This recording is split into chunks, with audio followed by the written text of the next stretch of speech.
is an intern scanning documents downstairs, helping us out with the building department. She did such a good job and actually did not get burned out from scanning. And we have so many papers to scan that we brought her in part-time and made her an official employee. So Shelly, you want to? Hi, I'm Shelly Barch. Lived in Saratoga Springs for 16.5 years and love being here. So it's fun to be here with everybody. And it's great. You can join us if you want, Shelly, so that you feel more comfortable.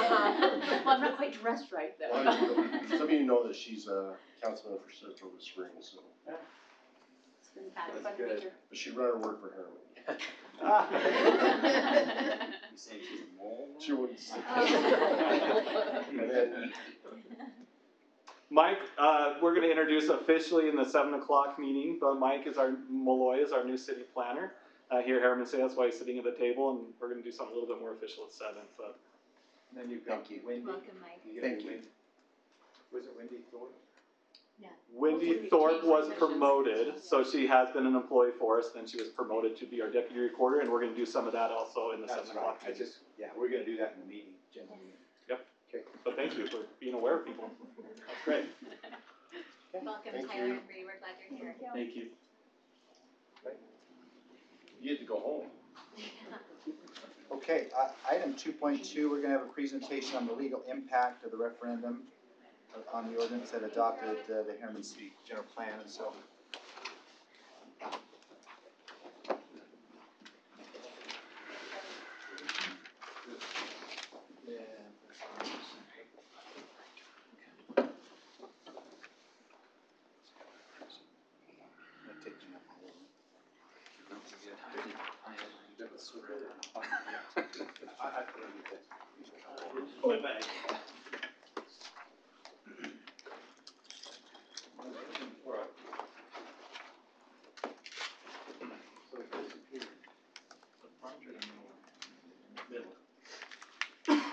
John, this is the same that you presented that.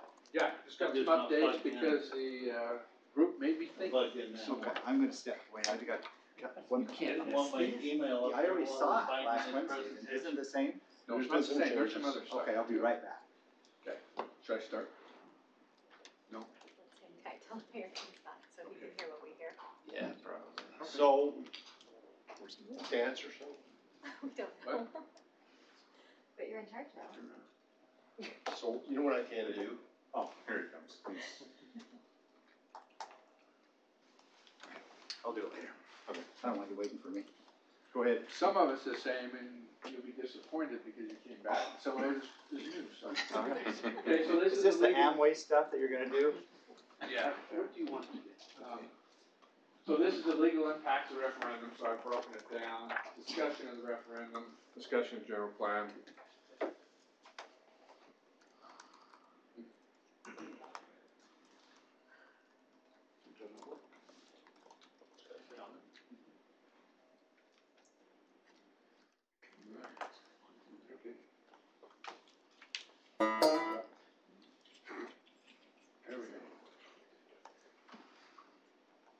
Okay, so this is not new, you've seen this before. It's the Constitution gives the right for referendum, and then it was implemented by 28-7-601, and the critical thing here is before the law or ordinance may take effect. So, same thing in the state statute almost. So, question is, what does that mean? There's this case in the Sandy City, Monty versus the Sandy City Recorder's Office, and the Utah Supreme Court analyzed does not take effect. What does that mean? But they dealt with it with respect to a rezone, not a general plan, but a rezone. But the concepts are about the same. So the court said the effective date of those requirements was told pending the exercise of the referendum rights. The new zoning requirements had not yet taken effect. It's basically told. So what does told mean? It's generally defined to delay, suspend, or hold off the effect of a statute. So then we talk about what is a general plan. The state statute defines a general plan as a document that a municipality adopts that sets forth general guidelines for proposed future development of land within the municipality. further provides that except as provided in 406, which is really not applicable here, that's our improvements, city improvements, government improvements. The general plan is an advisory guide for land use decision, the impact of which shall be determined by ordinance. So if you say nothing, it's an advisory guide, or you can modify the applicability of it by ordinance. So this is what we've done. In our current code, it provides that any proposed use, in this case a zoning change, will conform to the intent of the city general plan. The new code that you're going to be adopting tonight is not exactly the same. So it's really got two parts of it. One is in 10.2.3 that provides that the general plan shall be considered only as an advisory guide for growth and development of land, except as may specifically provide otherwise, and it's provided otherwise here, in this title, the city code or by state law. And then the 10.5.4 provides that no land use application shall be considered unless the approved request in the application is consistent with the general plan. Use the same word, but they removed that intent word.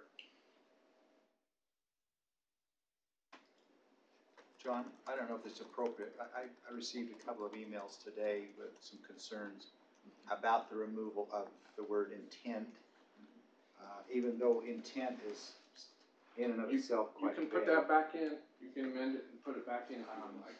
Okay, because I did want to jump on that. I don't know if it's conversation. appropriate, I don't know if it's appropriate to discuss that now. If you want to do it later, what would you Maybe like? if we get to it, then we can discuss it, because I do have some concerns. My preference is to talk about the word intent and see if there's a way we can add that back. Did you want to talk about it in the work meeting? I think we ought to do it in the work meeting before we go out to do it. Yes, but is So now the what- appropriate time to talk about it, John, or Sure, should we wait sure. until? So if you're going to There's a amend reason why it, we took it out, because this it has a was, pointer.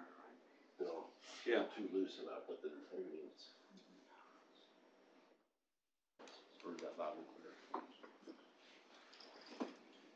So if you want to copy the same language as you'd say will conform with the intent of the city general plan, you put it down here in 10.5.4. So you would amend 10.5.4 from the dais to add that language.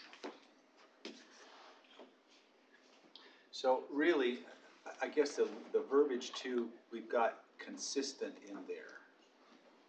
Right, was it, did it have that? Conform is the current ordinance. Conform to the intent.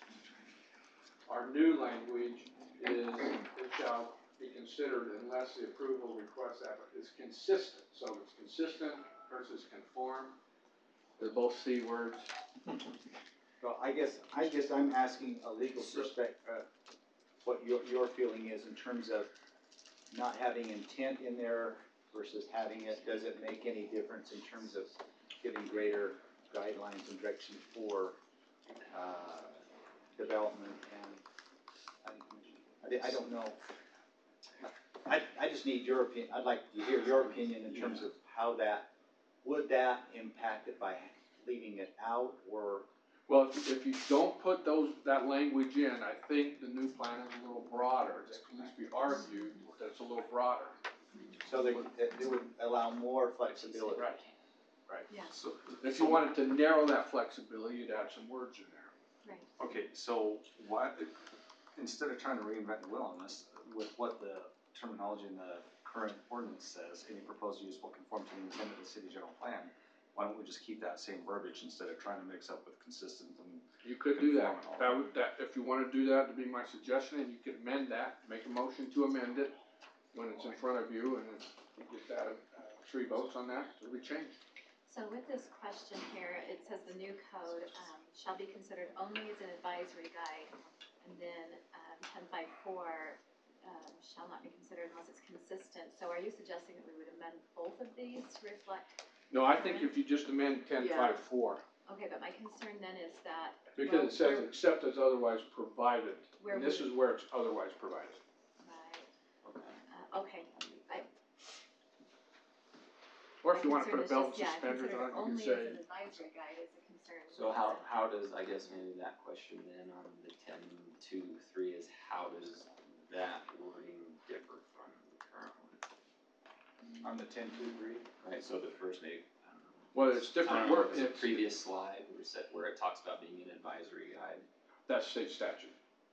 So state statute says that the general plan is an advisory guide, the impact of which shall be determined by ordinance. You're determining the impact by ordinance by what you're doing here. Perhaps, John, we could take out the word only, just make the language match that of state code. So instead of considered only, just say the general plan shall be an advisory guide, which again conforms to state code already, and then conclude with except as may be specifically provided, or and as may be specifically provided, or some other language, and then 10.4, we'll add our intent You language. could do that. Does that work legally? Can That way we don't chop it up too much. Yeah. On the that makes intent, I would sense. probably leave the new language to say no land use application shall be considered unless the approval requested in the application conforms to the intent of the city. So I would leave that. Okay. You just understand what I'm saying? Yeah, And then just I be like that. consistent, just change to conform to the intent. Yes. So let's just leave that in. Well, you have to amend it because it's not in there now. Right. Okay. So yeah, when so we when go you to- vote on the new ordinance tonight. Right. You'll just need to Which say that in item your is motion. that? 7.7. Yeah, 7.7. Make sure we have it. 7.6? 7.7. Okay, who would like to do that? Corby, would you mind I'd be happy to. making that one? Adjustment. You'll just make the motion with the changes that we propose. Unless somebody else likes to And go for it. jump on it. No, go ahead. That way we don't chop it up way too much.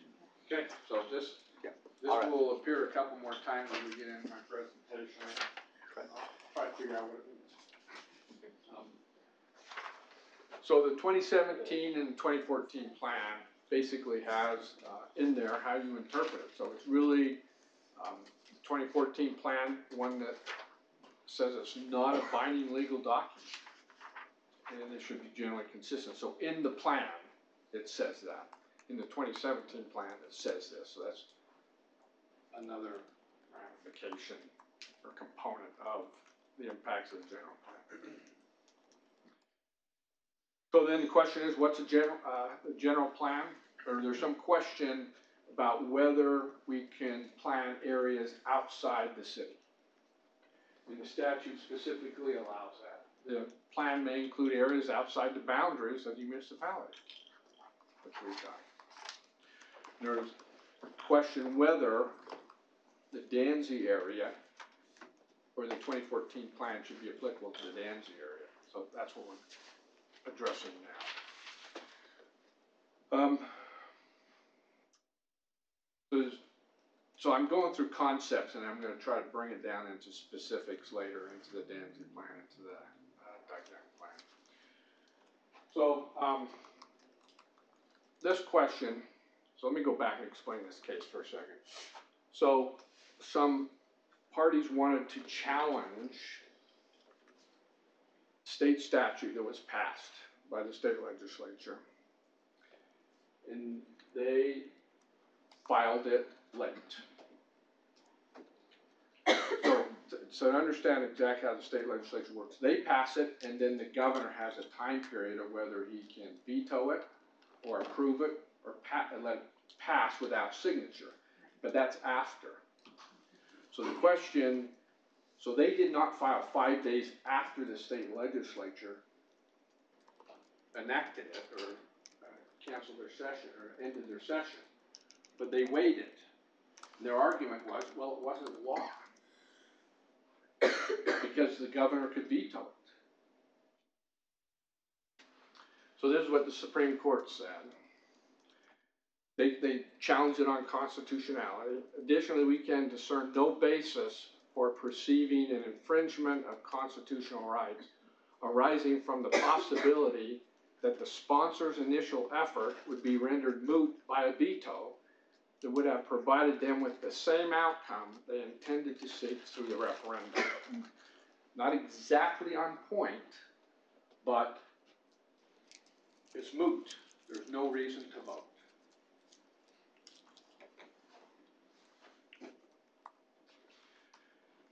Ben, I've received this same opinion from a couple of other city attorneys that have been involved in referendums.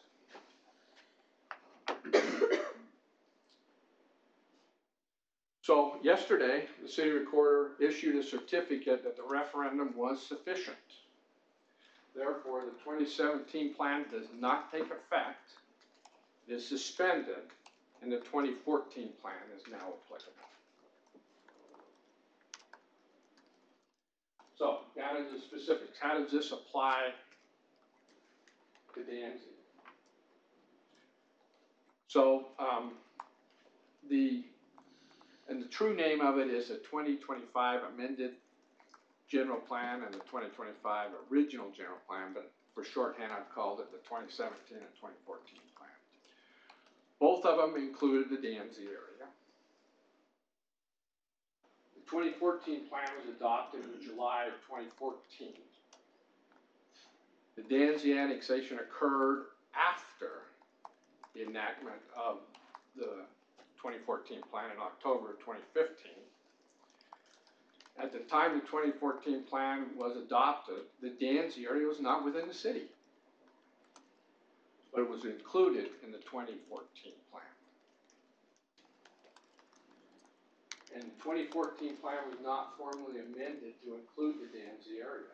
And this was one of the purposes we started the 2017 plan amendment.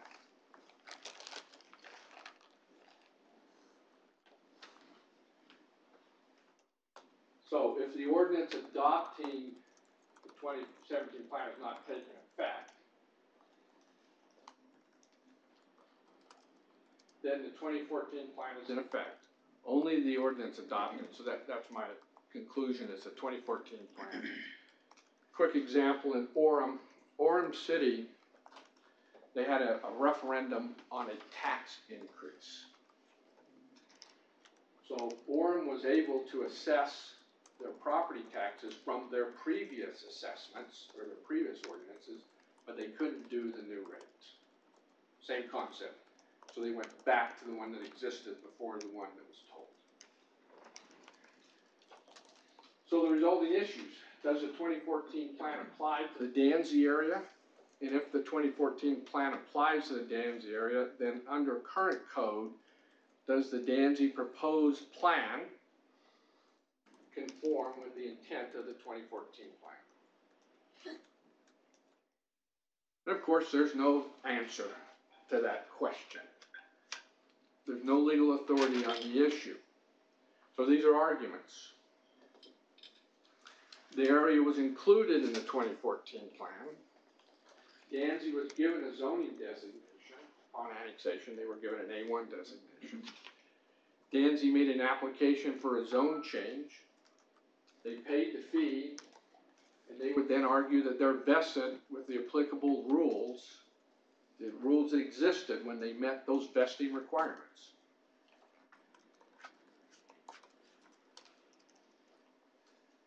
Also, Utah Code 109A506, talking about annexation, it says the legislative body of each municipality shall assign a land use designation upon annexation.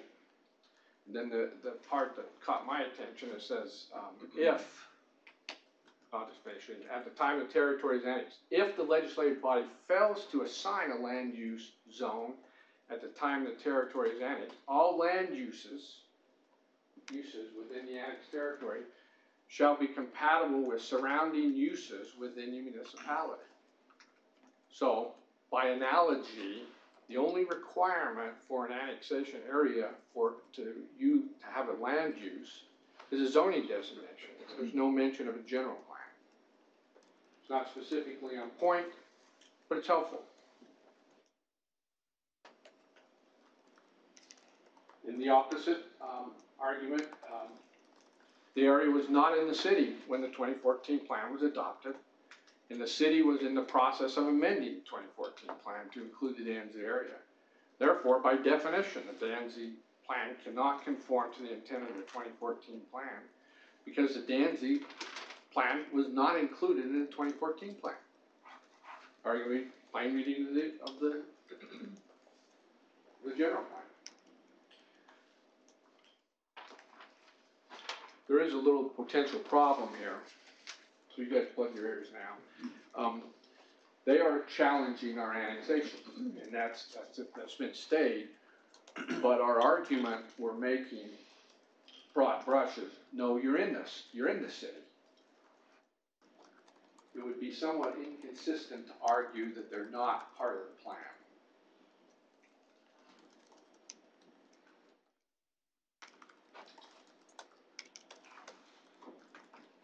So utilizing the 2014 plan and based on the transition rule, which we'll talk about here in a minute, which you're going to pass tonight as the ordinance that adopts the general plan, does the DNC plan conform to the intent of the 2014 plan?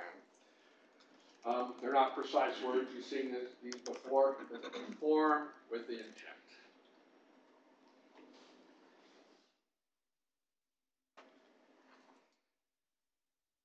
So unless the transition rule is amended, which we'll get to in a minute, and the developer agrees to comply with the new code, then the current ordinance applies by the way that we drafted the transition rule. So let me show you what the transition rule is. So it's in your ordinance adopting the code, our new code. And it says that titles 10 and 11 are hereby repealed, except that any completed land use application is defined in the Utah Code and they have paid their applicable fee, filed on or before, and we'll insert a date there, and it'll probably be today or tomorrow, whenever this thing becomes effective, shall be considered pursuant to the applicable provisions of such title. So what we're meaning is they get to use the old code if they're in the pipeline, so to speak.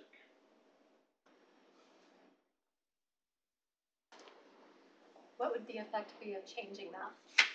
What's that? What would the effect be of changing that and we just say everyone has to comply with the new code? Well, I think they'd have to agree to it because there's some vesting issues. You could say that. You probably have just a couple of developers to deal with. But I kind of get to that. So back earlier on, I said, where did I say that? I said the developer has to agree and we have to amend.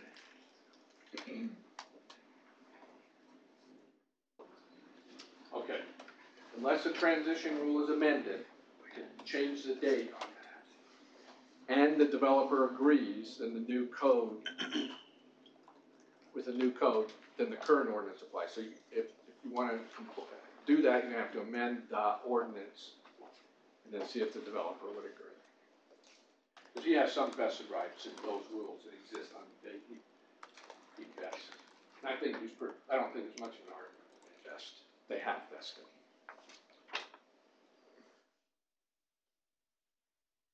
Okay, so the 2014 plan in section 2, page 1, paragraph 5 says, the city council is responsible for interpreting the general plan in order to resolve any ambiguities or inconsistencies between elements of the plan, policies, codes, or other relevant documents associated with the general plan. Your decision of what those words mean and really the applicability of it.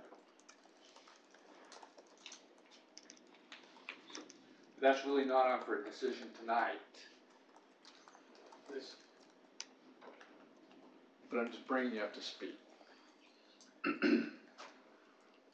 So Adlin, let's jump to Adlin. Utilizing the 2014 plan and based upon the transition rule passed tonight, so you got two variables in there, I apologize. But the 2014 plan is not a variable, but does the plan conform with the intent of the 2014 plan? Basic, same concept again.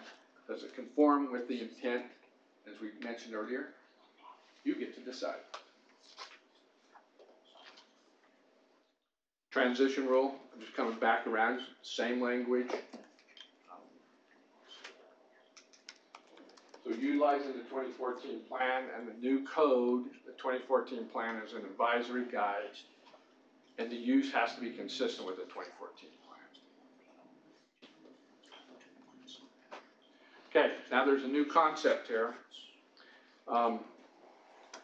Utah code provides that after a reasonable period of time to allow the land use authority to consider an application, the applicant may, in writing, request that the land use authority take final action within 45 days from the date of service of the written request. The land use authority shall take final action approving or denying the application within 45 days of the written request. So I think as the new council thinks about how to deal with the Dancy plan and the Adlin plan, they need to keep this in mind. And they could then submit their written demand, and then you have a 45-day use. So as we talk tonight about the process, we have to keep one eye on that one and one eye on the process and see if we can come together to some conclusion.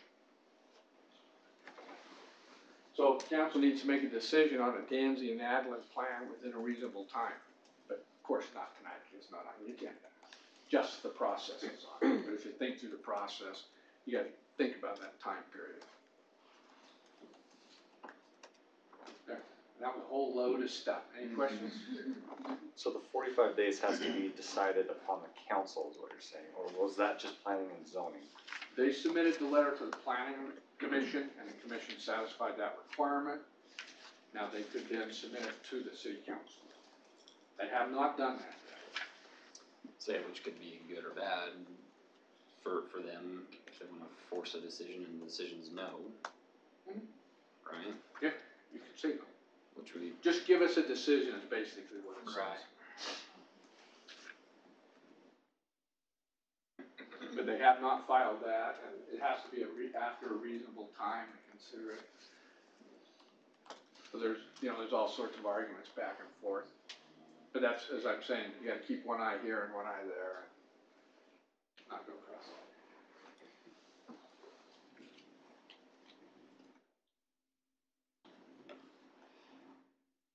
Any questions? John, have you talked, we have the Dancys here, have they been involved in the discussion I'm not. of this process and such, so? I'm sure we'll have more questions as we discuss our proposed process.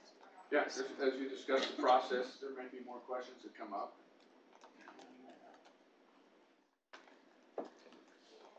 I'm good for now. Okay. Mayor, I'm gonna talk about this next one for a minute. Okay. So, on this next one, on the process, what we put in your packet is the legal process that you have to follow. And the very last sentence of your packet says, additional public outreach would be facilitated by city staff as directed by the city council. So let me just really briefly tell you what the process has to be. We have to do a 10-day notice to a number of entities before we start the general plan. Then the ordinance specifically, the new ordinance that you adopted tonight, we encourage you to do that, specifically says you have to hold an open house prior to the first public hearing. After that, the planning commission is required to hold a public hearing. And after that, the city council with a 24-hour notice can adopt the plan. That is all that's required by law and our new ordinance if we adopt it. But what we think is probably the more relevant issue is, because we'll always follow that, is what do you want to see in the public outreach? Because none of those are controlled by ordinance or laws or anything. Those are what we want to do to make sure we give our residents an opportunity to look at the plan and be aware of it. The first planning commission meeting is the 4th. The first city council meeting is like, I think, the 10th. And so the advice I would give you is this. If you're going to start a new general plan, there's probably some value in the city council at least discussing it with the planning commission before the planning commission undertakes developing this general plan. Now, there's been a lot of discussion in the press, the public, and so forth, but I still think there's value that there isn't any miscommunication between the city council and the planning commission, that some kind of communication is held. So, again, that's your discretion. You may feel that they are smart enough, you've taken their smartest person away from them, but, no, it's not. They probably would benefit from a discussion with the city council saying the things that they would like them to have in the public hearing process. So I'm just throwing that out as you discuss. So now I guess we're gonna quit talking and listen to you, what you would like to do in terms, oh, and there was one other Tammy brought up, and I think this is a great idea, to use our community facilitators. You know, we do a letter to all the residents and have them, maybe not have one in each district, maybe combine a couple districts, but have them do an outreach, because we usually have a dearth of residents show up, but that might help facilitate more coming if we facilitate them. Did you want to add anything more to that? Well, so we would have regular open houses held here, at City Hall. But then in addition to that, we would reach out to the community facilitators to also have kind of neighborhood meeting types in their areas. We'd probably combine a couple because everybody could kind of come to one location and hold them there as well to allow more residents to have input, because we're getting closer to their areas and not requiring them to come here, and they will be easier reached by the community facilitators who can reach out to all of them. In addition to sending out a notice to all of the residents that go through all of the dates that would be scheduled, so that if they cannot make the one in their area or the ones at City Hall, there's other dates that they could attend. They can still go to one of the neighborhood style meetings in any area. It doesn't have to be in their own, and it would spell that out in the communication. I think that's a fantastic idea and a great use of our community facilitators, so fully supportive of that. Well, part of the thing we've been weighing out the last few days is this. Our process is very defined on what we should do, go back and have council talk with the planning commission and have these meetings. But we've also heard that you want us to do some outreach to the residents as well. So usually we have some type of plan or map to show the residents an open house. That the council right now has seen maps. I think we're not that far away, but how do we present something to the public when the council hasn't seen what we're gonna show to the public? And we can't do that through email, and I get that's gonna change in, what is the date today? 17 days. So that's the concern I have is, we've heard clearly from council and council-elect coming in. We've also heard from the residents. We met with them last week, and no one's wanting to stifle the process. Keep it on a timely manner, but don't ram it down anybody's throat either, too. So we're very conscious about this, because normally we would work with the planning commission and council, come up with a few views and plans, and then do some outreach with that. It seems like we might be going out there with outreach before the council has a map in front of them. See what I'm saying? Mm-hmm. So we're very complex. We need some guidance in this and some direction. So we don't want to make anybody upset on this. Can I just maybe throw this suggestion out? We've got Sherry, Clint, and Mayor-elect Watts here.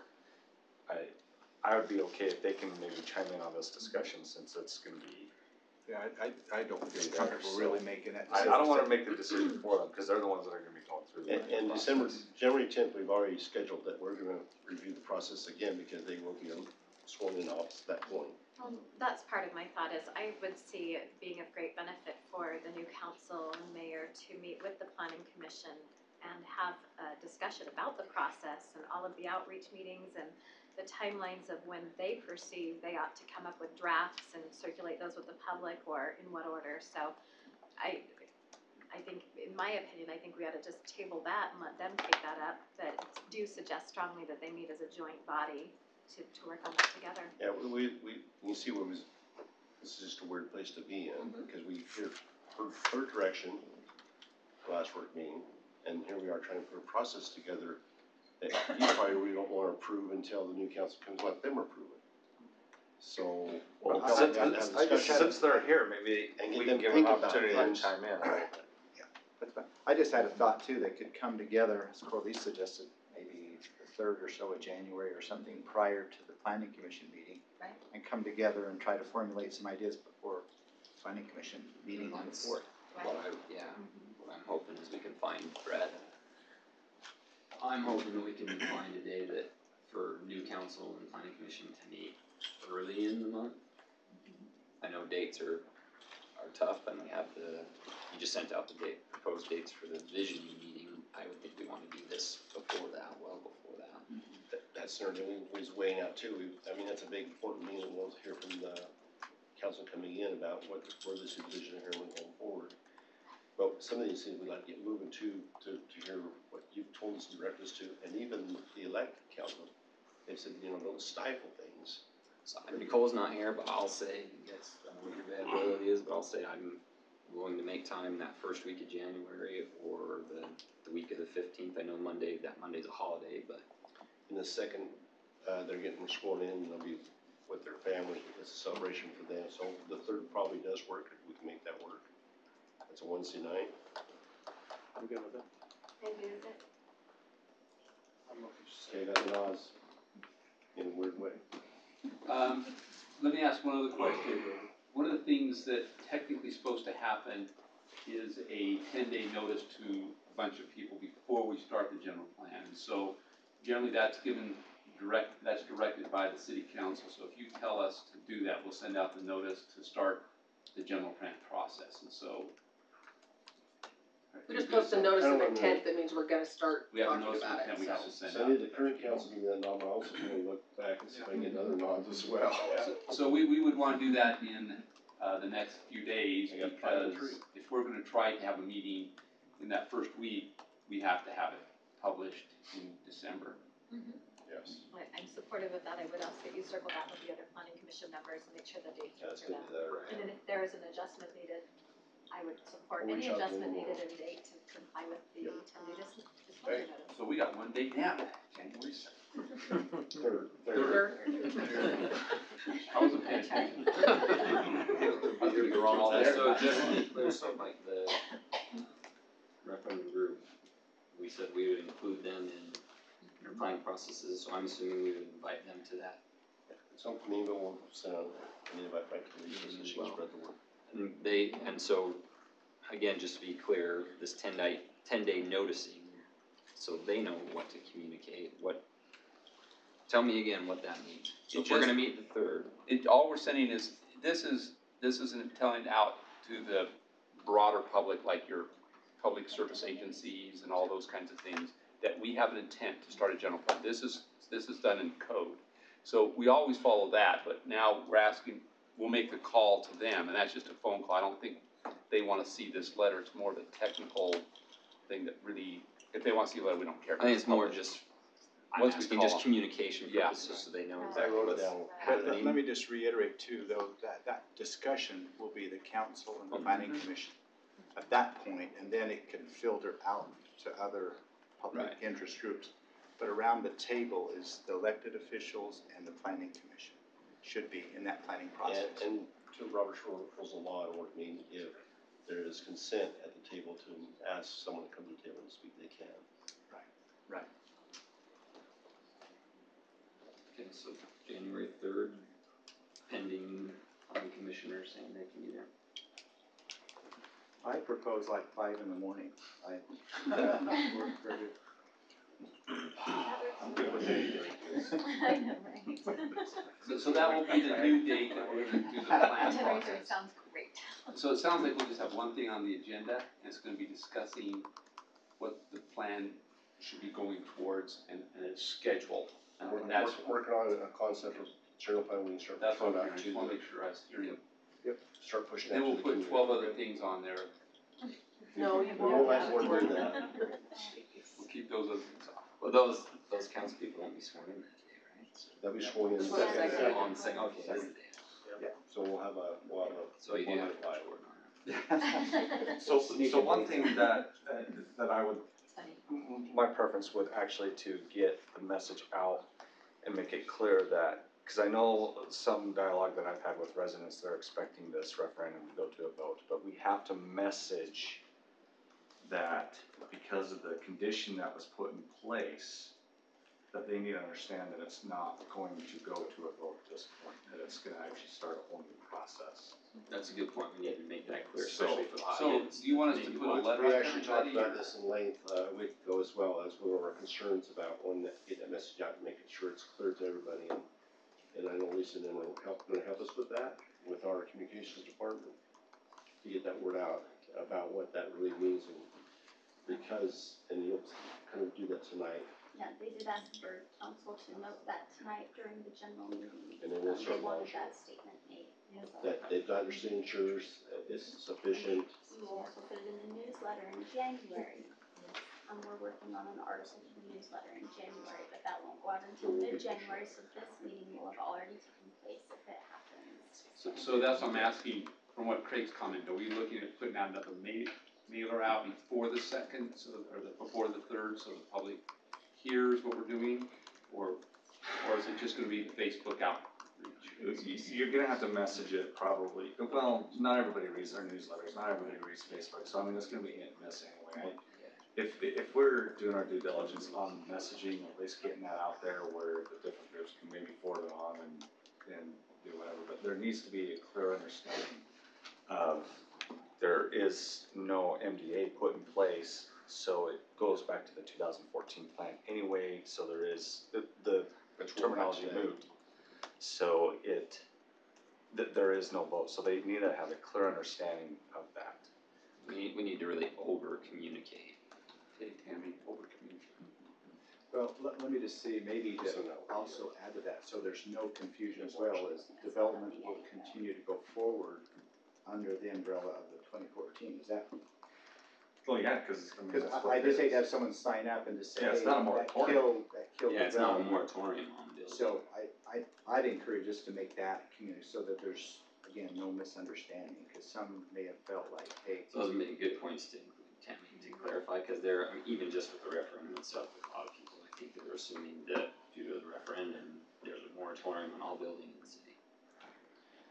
So maybe to the new council and those that are gonna stick around, one of the things you may wanna think about that could be a discussion on that third is, John just got through talking about not overly delaying projects that are in the process. So if we start mapping out a fairly lengthy public process, you start looking at several meetings of planning commission, which are 2 weeks apart, then it goes to city council, then has some open houses. You're several months of process. And so if you're going to direct the planning commission to consider these other plans, this would be the meeting that you ought to give them some indication if they're gonna see these and or if they're not going to see these, or you need to give them some indication of what the developers can expect on proceeding forward. It doesn't necessarily have to be that meeting, but fairly shortly in January, you need to be making some clarity, so it's up or down, so everybody kind of has a clear vision. So we're not trying to parallel things if things aren't supposed to be paralleled, or we're not. If things have to wait till other things, they have to wait till other things. You guys can decide that. I'll quit talking now. So those are the two things I think need to be on the agenda. What are we doing with the developments, and what are we doing with the general? Okay, any further discussion on this item? I think we've Killed it. Thank you. I just want to make a comment. Right, you need to do the next. We met with the residents last week. It's very clear that when it's time to process, they want to make sure that it's well and clear about where the referendum is sufficient. They did good hard work. They made it, worked very hard to make that happen. It's very clear about not stepping clear back 2 years ago and starting over. They didn't see that as a process, but it does going to amp up our communication. It's going to go on. I think because people watch the Yeti more than anything that we do on Facebook, we'll have the Yeti message it. But with that said, I think there's a strong willingness by all parties involved to keep moving forward, but not to stifle, but just roll up our sleeves and let's get to work. Right. And try to make it in a timely manner that people can absorb the information. And it's very clear about we want to step back 2 years or a year ago, we can get closer because we've done a lot of good work. But let's get down and finish it up. Is that pretty clear, what I heard? Okay, thank you. okay. All right, I think we're gonna go on to 2.4. Blake?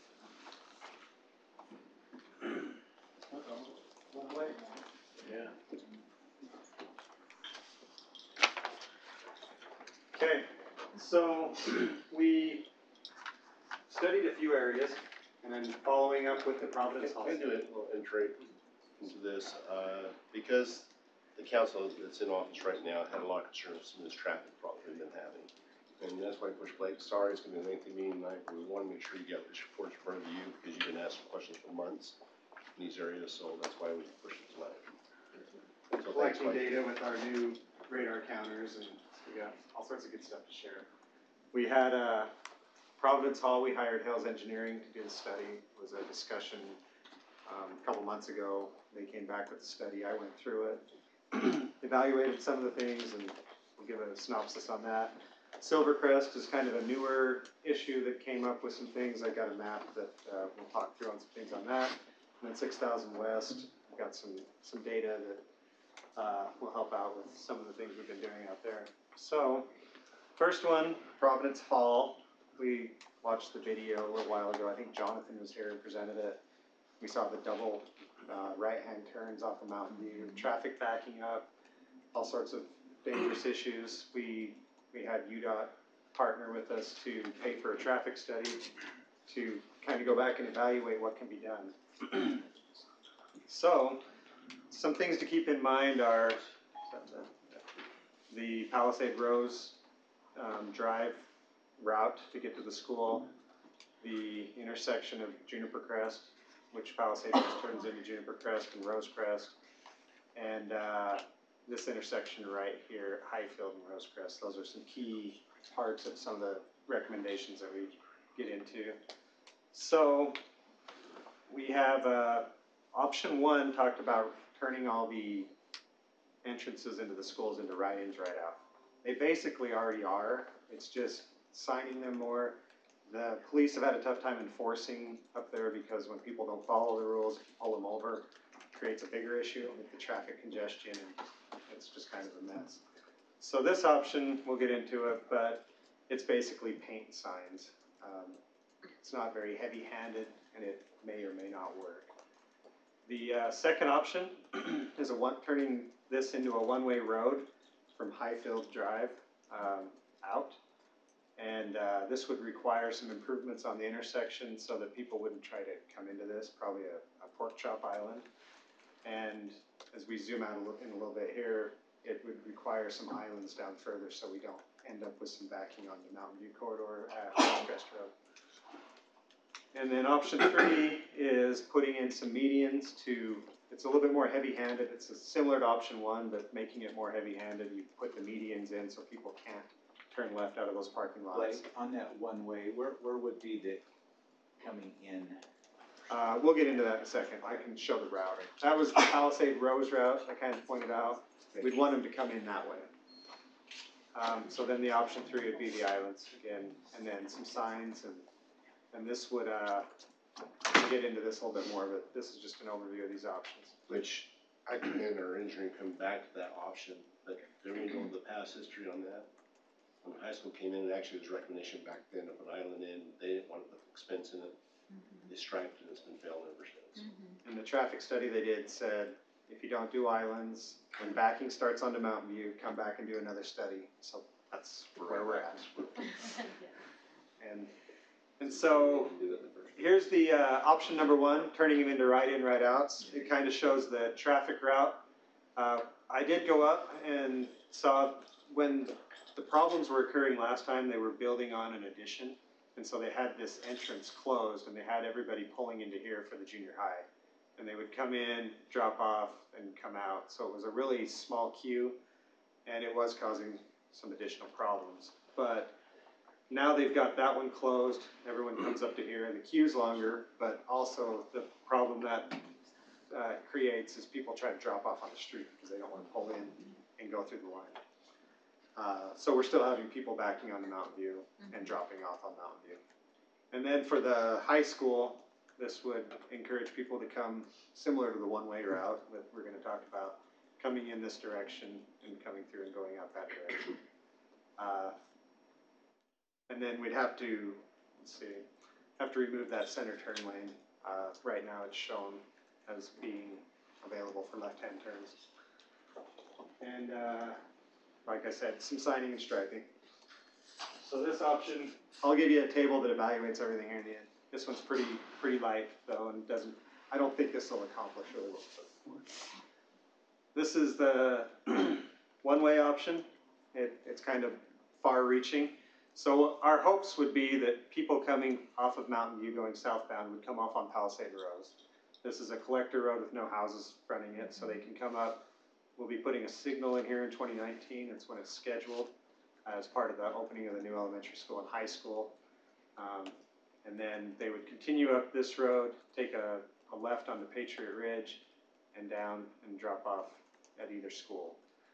I think we'd need to put an island in here. There is a sight distance issue there, so it is a little dangerous right now. We don't have an accident problem there, but if we increase the traffic there, I think we will end up with an accident issue. And that would reduce the risk of people trying to come in here and then come up this way, which would just push the backing issue to there. So we're hoping to get rid of that. And people could still come in and come up this, but then they would hit that island, and they'd probably only do that once or twice and then come around this way. They could come up River Chase Road and come up that way, but that's kind of a slow road. When you get to Rosecrest, that'll be a hard road to cross. For the northbound traffic, people coming that way, they could come up Rosecrest.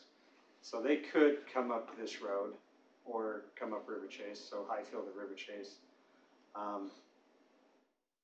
Again, unless you put the island in, then there wouldn't be a left-hand turn allowed there, and River Chase probably would be a really bad option there. Both of these intersections on Patriot Ridge are four-way stops, so they can kind of control that traffic and give gaps for cars to keep moving. And so that's option 2. Option 3 would be the islands. So you create turn islands, or islands to eliminate left-hand turns and out of the parking lots. You would widen this access and take away the way that access works is you have a driveway approach similar to a house driveway, and then you got the sidewalk. They're talking about taking those out and turning them in. They're called an open approach, where you asphalt and the asphalt of the road just carries through, and it lets the traffic move through a little faster. That would keep people moving, but I'm still a little concerned about people dropping off out on the street. Either way. One thing back on the one-way I forgot to mention was if cars are coming this way and pulling into the middle school, they'll typically unload out of the other side of the car. It's the opposite side. People like to unload out of the right-hand side. I would encourage people to unload out of the left-hand side. So if the kids are riding in the front seat, they'll have to walk around the car. So I put together a little table and kind of put some criteria. I had five criteria. Does it reduce the risk of traffic backing onto Mountain View? I gave it a good, better, or best score if it did a good job, or So this one, I think one way is the best option because you won't back any traffic up onto Mountain View. Improves the traffic on the local roads. There was really no good option. The traffic on the local roads, you're pushing it onto there. One way is actually probably the worst because it pushes everybody into one direction. The left-hand turn conflicts, the right in, right out, it's just signs and striping. So if people really want to make that left-hand turn out of there, they will. The costly infrastructure, this one's the cheapest, obviously, and then get to the most expensive with lots of medians and signage and striping. And additionally, these ones we need to remember, we probably need some good coordination with UDOT because we're going to be working really close to the right-of-way, so that will delay things. And then the convenient to drivers, I think the one-way is the least convenient, especially because this problem occurs a half hour in the morning and a half hour in the afternoon. I drove it today in the middle of the day, and I drove up and down like 4 times and passed one car while school is in session. But if you go up there at 3 in the afternoon, you'll not be able to get through. So the one-way would definitely impact. There's a new church up there, so people would have to go out after they leave the church out to Mountain View and go turn a U-turn to come back to their neighborhoods. So there are some significant impacts. So when I got the scoring completed, they all came out pretty close, but the right-in and the one-way, that's about which one do we choose? So my recommendation is probably the one-way, but it is costly. So this is one we're bringing back to the council during the retreat for capital projects. Like, I was just gonna, I'm sitting here thinking, I'm wondering if we need to have some open houses you've got two people gonna be affected. You've got parents who are dropping children off, as well as residents that are there. And before the council, it'd be my recommendation that we go out and, when we have it for development, to me, this would be an ideal situation to say, you know, let's get your feedback in terms of, we obviously have a problem. What would you recommend, and try to garner some of their input, particularly parents who are dropping children off. I think we could probably coordinate that with Providence Hall, principal, and probably actually hold it up there at the school in their neighborhood. Yeah. That's a great The suggestion. mayor's open house suggestion is great. I think we ought to do that. Has there also been any consideration given to making that road a dead end and not allowing the turn on to Mountain View at all in that road? We haven't looked at that, making Patriot Ridge a dead end so that there's no access to Mountain View. Off of Mountain View or to Mountain View? I wonder what that would do to the internal streets, not allowing it out. Maybe use Highfield or River Chase, or maybe that's just another option you could noodle on and bring back to the retreat just for consideration. Yeah, we look at that. Make it a cul-de-sac is what you're saying. Yeah, basically. Because it's only the schools that are at the end. The schools and the church, there's no Like I said, residences, as far as residences that. traffic impacting the neighborhood, that was my first thought, but as you pointed out, it's only the school traffic that's affected by that. Then they're not going to be able to pull, I mean, certainly they could stack onto Mountain View and sit there and drop off their kids like they've been doing, but they're not going to get that right turn access. So it will restrict the issue just to the school, and they'll deal with their own problem, perhaps. And I can do a little more coordination with UDOT as Maybe not. well. We I can think do there a are some temporary options closure of that for road it. and see what Just see what happens. happens, you Test it. Put could. some Jersey barriers right along there. I want you to video that. Run your drones and see what I happens. mean, I think that's kind of fascinating. I think we get a phone call. We might, one or two. As long as they call Tammy, I don't care. All right. Don't you have a video of it? So I'll work on the cul-de-sac option, and I'll start talking to the school about setting up a I don't know how neighborhood the meeting. mayor elects here. No, I mean, when we get to that point, we'll need to reach out. Yeah. But I love that suggestion. Okay, move on to the next one. So Silvercrest, we've got a handful of issues that have been brought to my attention from the school community council, local businesses nearby. So the first one, well, the one that we've always talked about, the crosswalk at Main Street. And another problem is cut-through traffic around the back of the school. People are cutting through during school pick-up and drop-off times, creating some concerns. The cut-through traffic isn't associated with the school, or some of it is, some of it's not. And then we've got the crosswalk on Elementary Drive, kind of a mid-block, and we've got Bellagio Way has a couple of issues, so kind of go through those. The first one is the mid-block crossing. We put the flashing beacons out there, they're on the sides. We've talked with a supplier recently about putting one in the center. I think it's right around $4,500 what we estimated it to be. The problem is the ones that are out there are hardwired together. We have to get a radio transmitter for the middle one to talk to everything. So the supplier that Monty and I met with and talked to was looking into our options and how much that would cost to do. So that's one option there. The other option is to remove it entirely and push it down to the signal here at City Hall. As a safe walk route, that makes great sense because that is the safest walking route. The concern is that people still get across this location without a crosswalk there. So there's some thoughts. The answer is yes. And But I've gone there a number of times going home. That flashing light gets used a lot. A lot of people gauge that, so. it's very popular. And then this area, we recently did a warrant study on it, and it was close to being warranted, but wasn't there. And I think with the U road being in and connected through and being more known by the population driving it, this intersection becomes less and less busy. So I don't know if the signal will ever be warranted here. it was a little ways off from being warranted. So we talked about a signal here, but it doesn't look like it's ever gonna be warranted to go in. So the next concern is the cut-through traffic around the rear of the school. People are cutting through the parking lot and Knott's on Main.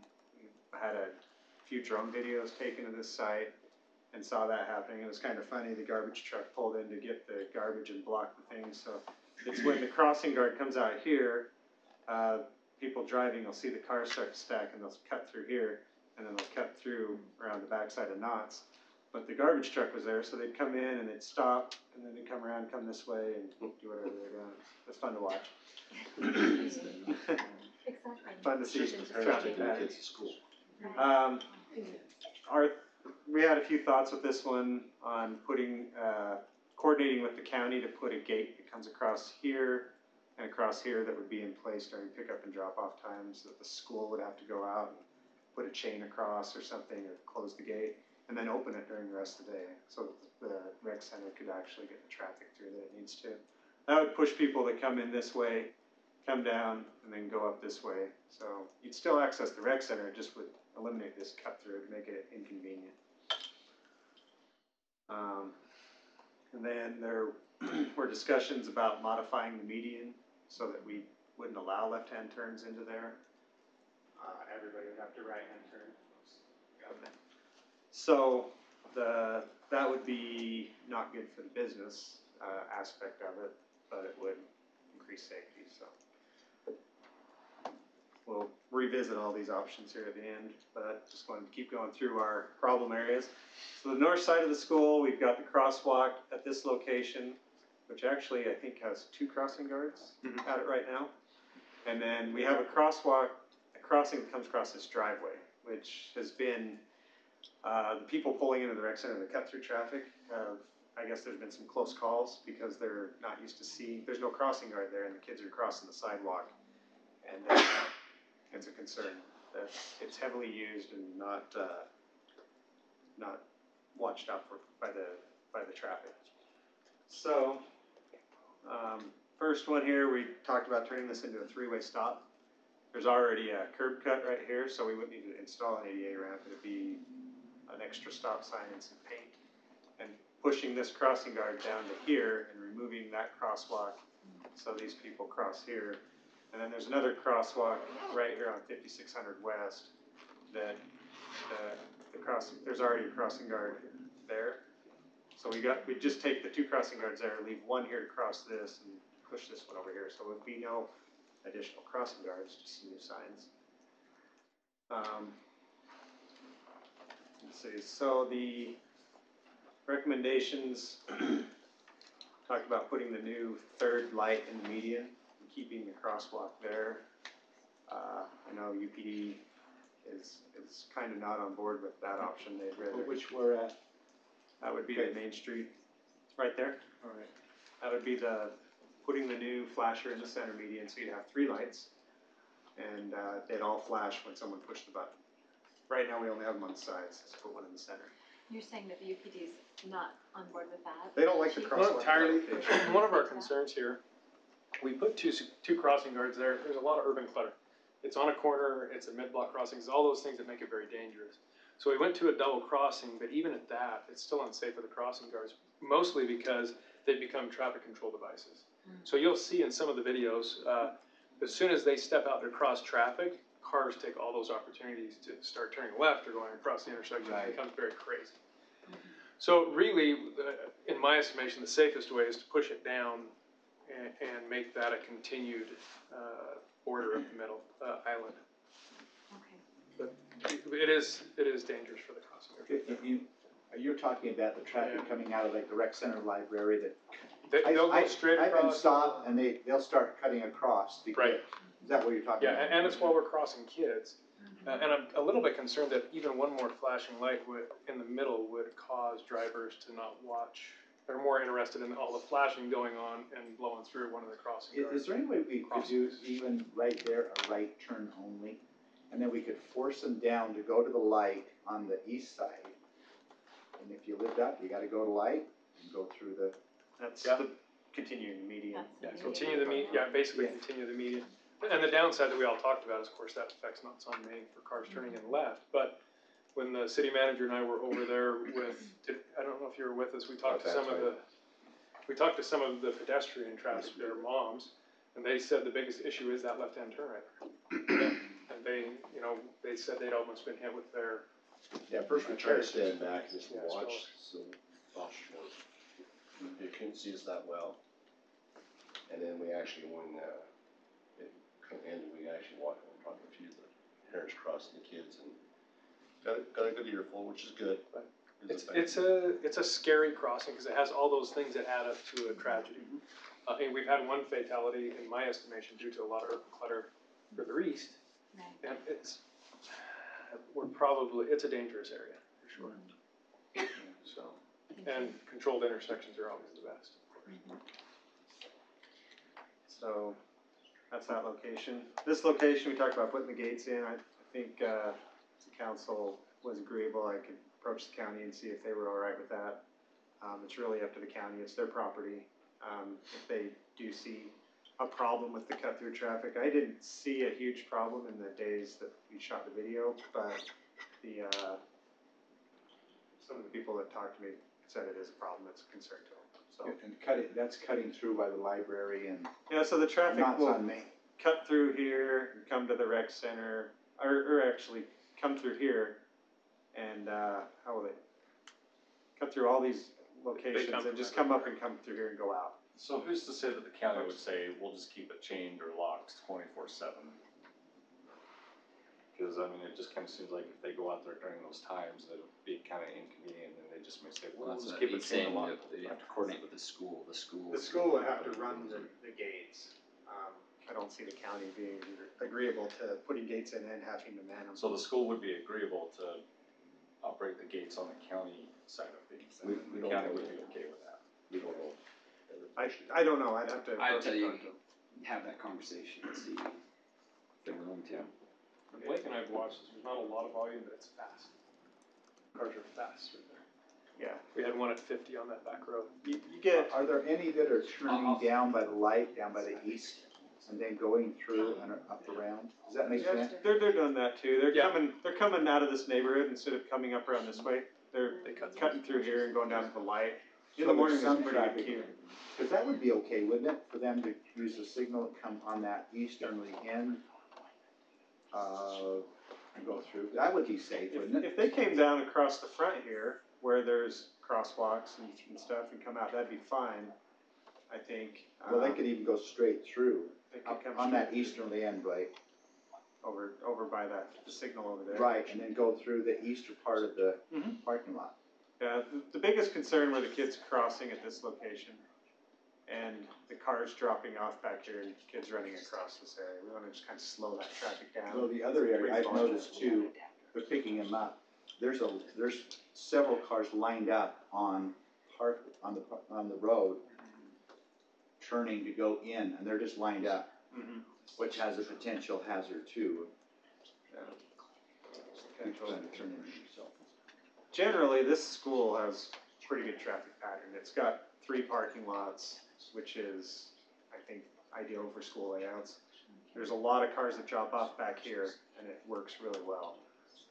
This is probably when I get the least amount of complaints. This and Black Ridge work really well, and so it was kind of surprising when they brought the issues up to me. I hadn't heard a whole lot, so as we flew it and watched it, we noticed a few things, typical of any school. I think the easiest thing to tackle right away would be changing this to this leg and giving this crossing guard some more work over here and having one there, and one there. That would make sense. So if everyone's okay with that, I think we're gonna put that in the new snap plan for next year and have that done. Not this year. We won't change it in the middle of the school year. We'll change it after the school year ends for the next school I year. keep saying next year, and like they like turn away. Yeah, we got our head down. So, yeah, I think I got some pretty good direction on that. I'm not 100% clear on what we want to do there. Which ones are? On the Main Street location, crossing. My first, my kind of gut reaction is you cut out that line. Mountains might not like it, but that's the main hazard. And we've talked about that to the business owner, and they're not thrilled about that idea, cause it hurts them trying to bring, the public off to use that business, so. Point out. Cause if you don't put a median through there, even if you try to move the route down to the light, you're still gonna have people run across it. There's some option for maybe a specialized median, if there's room there, like we did over at the high school, where we could stop people from crossing, with their vehicle, but you could still do a left-hand turn in. That's great if we can investigate that. Look into I something think like that's that. worked really well at the high school area to prevent, It to has allow the worked. appropriate left, but not allow the crazy U-turn and other behavior, so. That way we could keep the business access open, but stop the crossing traffic, Stop which I the think is a cross-traffic. big That's concern. really our biggest concern, is we are Yeah. turning into a traffic control device You with are. those crossing guards, and somebody's gonna get hurt. So we'll look if you were into to that, if we elongate have room to that, fit something in there like that, we'll put a design and bring it to If the we can adjust budget. the existing median somehow, make some adjustments. Alright, keep moving on to the last one, our favorite one, 6,000 West. We got our radar counters, we actually put one up down here by the church, but it was far off the side of the road, and I noticed the volumes were pretty low, so I didn't use any data from that. What south is that you're on? This is Main 120. Street, this is Herriman Parkway, north to the right, this is 6,000 West, that's Old City Hall, right there, the church in the middle of the road. So, we put a counter in the center here, each one of these green dots represents a counter. These counts were a little bit older, I think they were used to put the signal in, and these ones are pretty new, but they're for intersection counts, so they don't really get the speeds, they just get volumes. This one was mid-block, and so it did a really good job. We found out, we counted our traffic from October 26th to November 3rd. Our 85th percentile we found was 39 miles per hour, which was right where we thought it should be. You should be within 5 miles per hour of your speed limit. And so, It's within 4. 35 now, right? Speed limit is 35 on that road, yes. The average speed was 35.6, so that's right where we think it should be. And our annual average daily traffic is 1,935 cars. So that volume used to be a lot higher. When we opened 5600 West and Anthem Park Boulevard, that volume actually dropped by about 75%. It's way lower. You just get a lot of traffic during the school start and stop times, and the rest of the day there's not much traffic. Our AM peak we found was between 9 and 10 in the morning, 240 vehicles, which is after high school. It seemed kind of weird, so I'm gonna take a look at that again. I think we're gonna put some tubes out and check it again. And our PM peak was between 5 and 6, 145 vehicles. We also looked at the accidents in that area. Here's an accident map.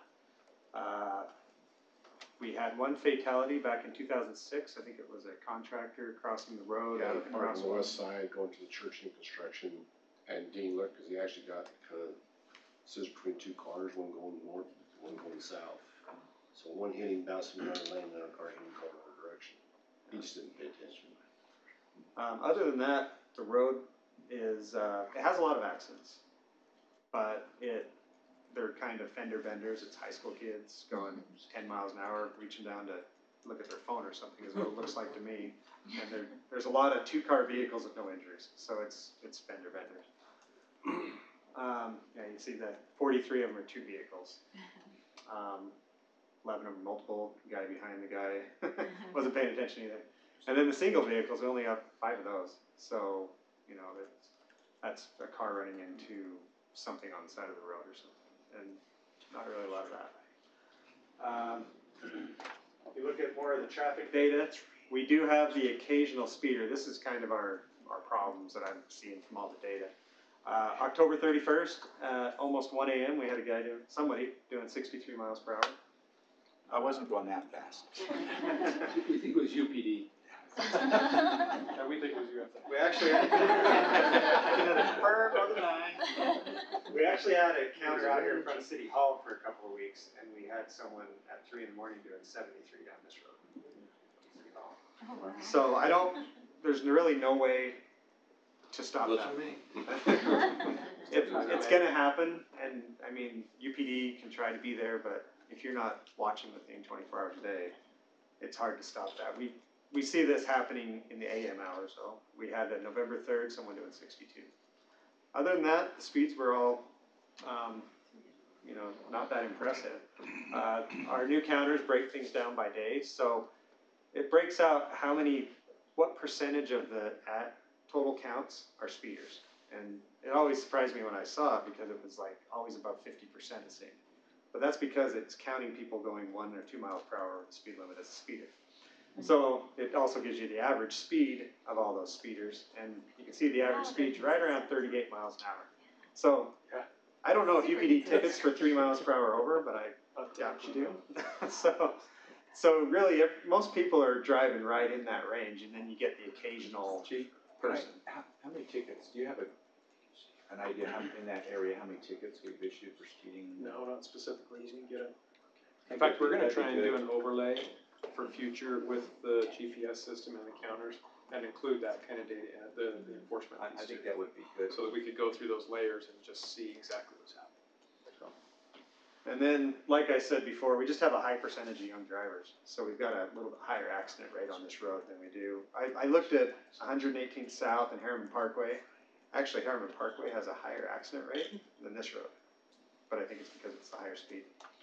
And it's the road that has curb, gutter, sidewalk, and everything else. 118th actually had the lowest accident rate. So, what we've done so far to this point is increase police patrols. I know Troy's went out and walked the street and checked it out, and I know there's been more police presence over there as I've been driving it and noticing. We also installed some new radar feedback signs, so they tell you your speed as you're driving down the road. I sat and watched the one today, and it seemed like out of the 10 cars that drove by, 2 of them, it flashes like a little white light, like a strobe light at you if you're speeding. Probably 2 out of the 10 cars got flashed, and the rest of them went 1 over. or 2 miles over, so it's pretty. It's saying if you're doing about 35 or you start to accelerate, before you might go 35, I'll hit you. People think it's a camera taking pictures. Yeah. What's underway right now? We had it surveyed. We're working through the design. We're probably at about 15% on the design. We actually laid out a path for the asphalt walkway that's been requested there, and saw that it's going to be kind of tough to fit it in and actually make it useful. It was going to be right up against the road to stay away from existing mailboxes and utility poles. More dangerous. I think more cars, as we've seen in McHouston, you put an asphalt path in, people drive down. So then they'll just have to put a bunch of delineators down the side of their house. So, and then we've been collecting a lot of speed data, and we continually collect it and take a look at it to see if there's any weird things going on. And then other recommendations or other things that are happening is we can outreach to the school. The school is also opening a new high school in 2019, which might change our traffic dynamic here. Herriman High right now is the largest school in the state, so that will drop, I think, significantly when the new high school opens. So you'll lose a lot of traffic volume. And then we could talk about temporary improvements. I saw the UPD speed trailer out there today. That's not really it. It's floating around. It wasn't working, by the way, but maybe I was going too slow. Well, maybe as they're collecting data, it's just gonna flash the speed, so they got that option, turn that off or turn it on. There's that. I know on the north end, we look at the north end up here. This piece of property is part of the Miller Crossing development. They're in for review right now. They're going to be improving the end of that road, which doesn't really save anything down here, but it does. It's the beginning of the road project. With that 30% design, we'll be bringing the estimate to the retreat during the capital projects discussion. Talked with the sewer district. They have their plan, their project budgeted. It's like a placeholder right now. They're just kind of waiting for us to go so that we can coordinate together and do our projects together. And other than that, I don't really have any great ideas for temporary improvements that will slow the traffic down. Going the wrong way with the clicker. So how's the communication been with the resident on 60th West? I haven't heard from him. He was in a meeting here, when was that, about a month and a half ago? We addressed some of the issues, maybe a month ago, and, I haven't heard from him since, so. I don't know if he's happy with the signs or. Well, he told our neighbors around there that those signs he got installed, so that seems to be happy with it. And I didn't realize, cause I know you just go to Cole Road, but the northbound one ended up being right in front of his house, so. I know that there was a request for the flashing beacons at the crosswalk there at 12900 South. We just don't see a lot of kids crossing there. During school time, it's already got the 20-mile-per-hour zone and a crossing guard there. And I think that crossing guard crosses 3 kids. 3 kids. Not many. And after that, it's not really, it doesn't seem like that crosswalk's used. There's no That's park. the route I drive my kids to school, and she's sitting in her car all every time I go by. There's a lot of kids out Yeah, there. there's a few kids across to go play with neighbor kids, it's a few. And that'd be a mid-block block crossing, which would be a scary. So it's better for them to walk down to Main Street, cross the signal on that one. So, if anybody has any questions, we have to answer them. That was adequate. Great. That's great. Good job, Thanks, Blake. Blake. Thank you. Okay, thank you. Should we take a quick break? Is that okay? And, John, how long is our, meeting today, the renewal agency? How long will that take? 10 minutes maybe? Okay, so we do have, city manager updates, and then we need to go through the agenda. There are a couple of items we need to just. Anyway, I do that while you're walking, just so it's passed around. Herriman City received an award, well, actually Layton and GSPS for the best outstanding municipal award for design and build. And me and Alan attended that meeting, was it Tuesday? So you have a building that's very proud. Yeah, those projects were there in 2017. So Just a skip. We're 1 out of 1. you guys one out of what? 1 out of 1. Two. We'll find the appropriate place to display that in the building, but we heard also, actually, Healthy Years getting a lot of awards, the stone brickwork, will be up for, the stone brickwork award too. So, nice job. Very good. Okay, let's just, you have other city manager updates, Brett, I assume? No, it's a long agenda, well, people go home tonight soon. But we still got time, we got. And, Chief of Staff, Jason Kowski is here, representing White Fire. And he is. Welcome, Z-Man. Thank you. Thank you. Colin Z. It's just Z. Z. Agree with that. Thank you for being here. Want to give us an update on Chief Pilgrim? Yes, actually, we just heard from them. They have been redeployed to the Lilac Fire in California. And, it's a big one. In fact, there's concerns that if in fact they don't get a handle on it in the next couple of days, that this may be a fire that they'll fight clear in February. When I say they're in Cal Fire. Wow. We won't be there for it. Yeah, we're doing well, the crew's doing well. Yeah, today was, either yesterday or today. Yesterday was travel back. So they saw that gap in. So they get into this and they're trapped. So you turn here. They're real firefighters here. Yes. I just managed to ask you. Right. Great job with that desk. Marilyn? Yeah, David Watson. Oh, it's not. I don't know. Yeah, right, we're German. So, down the basement, you said we're gonna start.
Brad, any more city manager updates?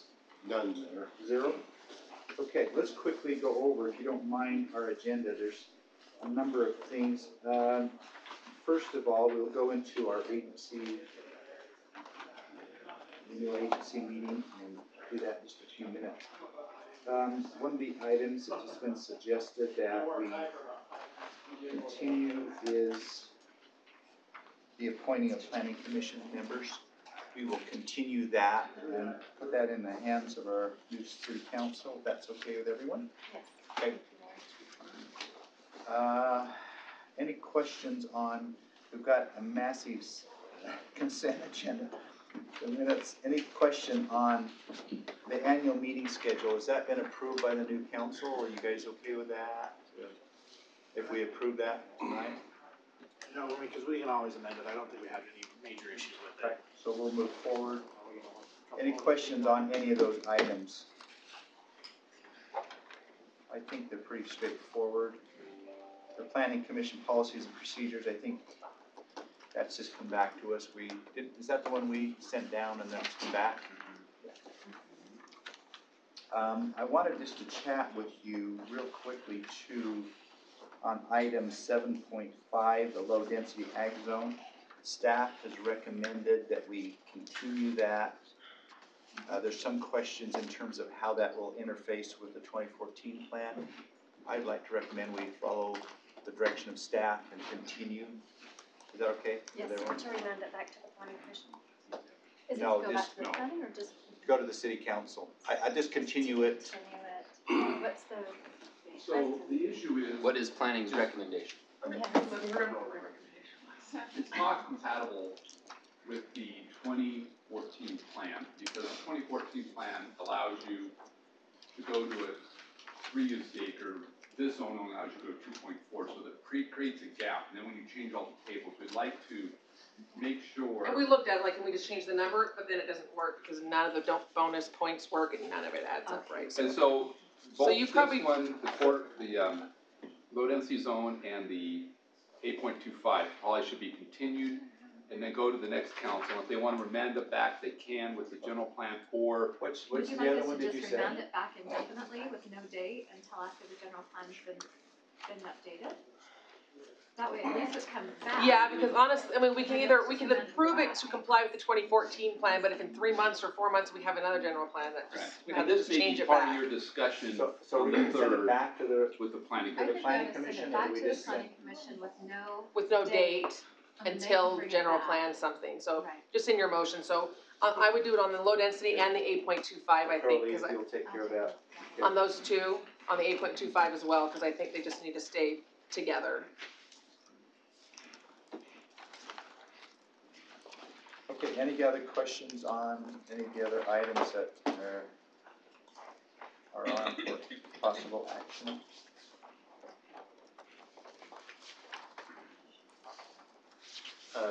Did we get the language corrected on the 7.7? Yes, I do have the language on that, I've got the two Yeah, so documents here. Corley's gonna do, Corley, if you could do the motion on 7.5, is Yes. that okay? And then you'll do 7.7. And then Jared is gonna take some time tonight in terms of the referendum and talk a little bit about. I will also do 7.6, I think we wanted to continue the 8.25 zone as well. So I'll continue 7.5, 7.6, and 7.7. Okay, the question I had is, we have the 29 chapters of is that the 7.6? 7.7. 7.7 won't be continued, it's giving it to the. Is that the 29 chapters? Mhm. What if I've got a little bit, I went through, I've got just a couple things that I think need to get. Is that Okay. okay if we have it for a little discussion? You can tell me right now, or you can just say it in there, and then we'll make just the say it changes. in there. I just had a couple things that I think we could get it, and then we can continue it, but just some direction to staff. Okay.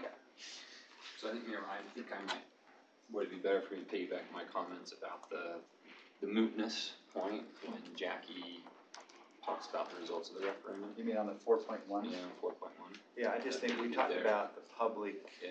and if you could do, if you wanna make a comment there, I don't, to me, that's the appropriate place to do it. Okay. But if you'd like, okay. Any other items, anything else? There's no closed session. I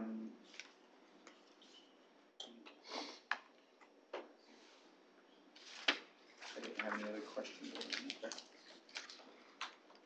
So, if not,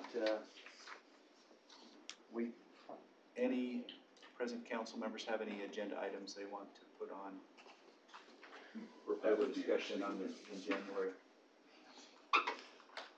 Yeah, I got a whole list of things. It's on 3 pages. Any from? We'll let them work with their staff. Okay. We've already been working with them and we're starting the agenda together. Okay.